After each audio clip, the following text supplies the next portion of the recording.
Hi guys, my name is Ryan. Thank you so much for tuning in. This is a really easy, quick, general guide to each boss fight in Molten Core. This is not a full Molten Core strategy, but this is something you can quickly reference for about 30 seconds before each boss fight in Molten Core, just in case you're a little fuzzy in what you want to do. If you want to, you can click the annotations that are on the video or the links in the description to go directly to the portion of the video that concerns the boss you're curious about. Thank you so much for watching. If you have any questions, feel free to leave them in the comments. Otherwise, you have a wonderful rest of your day. For Luciferon, you're going to want to decurse the curse, which makes abilities cost 2 times as much, and dispel the magic, which does 2k damage after 10 seconds. Warriors and priests are going to want to use their AoE fear immediately. You're going to want to stay out of the cleave range. Healers, be especially aware of the AoE heals needed here. You want to do the guards first, then take Luciferon. The guards do a mind control, so be aware of that, and mages do not DPS during the fight, just decurse. For Magma Dire, you're going to want to move and stay out of the fire he spits. This is especially important for melee. Tanks face him away from the raid because he breathes fire. He also does an AoE fear. Keep fear ward on the tank. The tank can also stance this as well. He lava bombs single targets, so keep heals on them when he does this. Hunters need to tranquilizing shot him when he goes into his frenzy mode. Tranquilizing shot is a 100% drop chance off Luciferon every single time you kill him. Melee have to stay at max melee range to avoid immolation damage, and that's it. Gehannes is very similar to Luciferon. You're going to want to avoid the AoE cleave. He randomly shadow bolts for about 2.5k damage to only non-tanks. He Rain of Fires, immediately get out of that. You want to decurse the curse, it reduces healing by 75%. You want to take care of the adds first and then Gehannes. The adds also AoE stun, be aware, and keep the adds separate. For Gar, strats vary depending on how many locks and tanks you have in the raid. Ideally, you want 4 or more warlocks.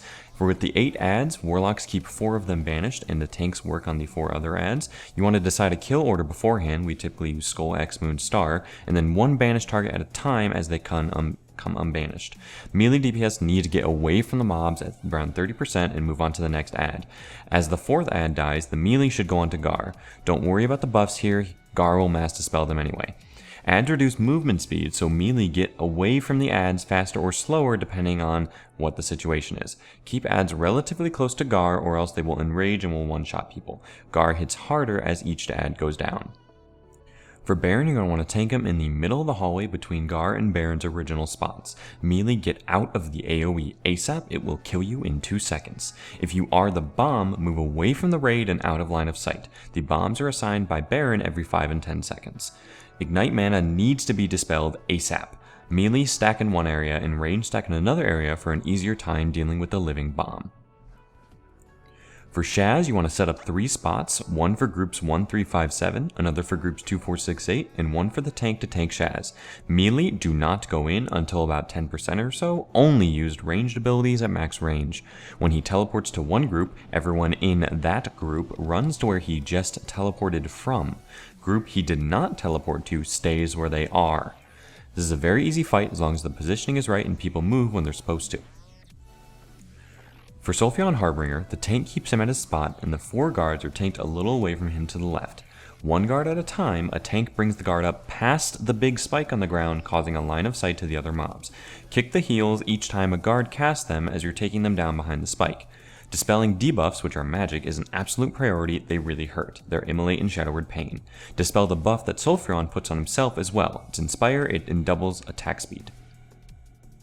Alright, for Gollum AG, tank the big core hounds a little away to the left of Gollum AG. Where they're far enough away, their horns stop glowing red. They don't die, so don't DPS them. They despawn once Gollum AG dies. DPS want to watch their debuff stack. Once you're at 9 stacks, back off and wait for them to fall off. This debuff does damage and reduces armor. DPS warriors can DPS the dogs just to gain a little free rage, and then go back to Gollum AG until there are too many stacks appearing again. Priests and Pallies want to keep an eye on debuffs to dispel it ASAP whenever possible. For Majordomo Executus, the fight ends when the adds die. Domo submits. There's 4 healers and 4 elite guards. This is a 9 enemy fight. Majordomo doesn't hit really hard, but needs to be tanked away from the other people. Adds get shields, purple means no physical damage, and white means no magic damage. They last about 10 seconds. The first part of the fight, you want to sheep the 4 healers. They become immune to sheep after the 4th add dies.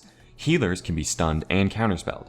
A one-off tank needs to also be on Domo so that when he teleports the tank and resets threat, this happens, they can keep Majordomo occupied. Tanks pull each ad down near the spikes below the cliff to avoid AoE. This is also where the melee stand. For Ragnaros, during phase 1, melee stand at a point on the ground near Rag. When knockback is 5 seconds away, they run back to the point. Don't start hitting Rag until the tank has aggro. Threat is reset each knockback. Range need to be spread out all across the semicircle because AoE happens to random range targets. During phase 2, Ragnaros submerges and summons ads. Everyone needs to collapse to one single point. You can banish some of the ads here, but be aware that Rag is also on a timer to come back up. But if you kill all the ads before the timer is up, Ragnaros reemerges anyway. The tank and melee need to get back into position ASAP when this happens.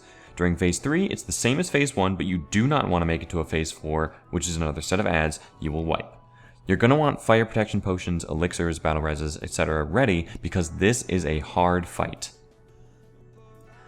Alright guys, that about concludes our guide to each boss in Molten Core in about 30 seconds. Remember, this is just a basic runaround of each boss. There are still other strategies needed, such as dealing with the patrols and other stuff like that. However, if you found this helpful, please give it a thumbs up below, and if you want to be alerted of future videos or streams, be sure to subscribe as well. My main content is streaming every single week. I stream raids every Thursday and Friday, and any other Elysium content at various times during the week as well.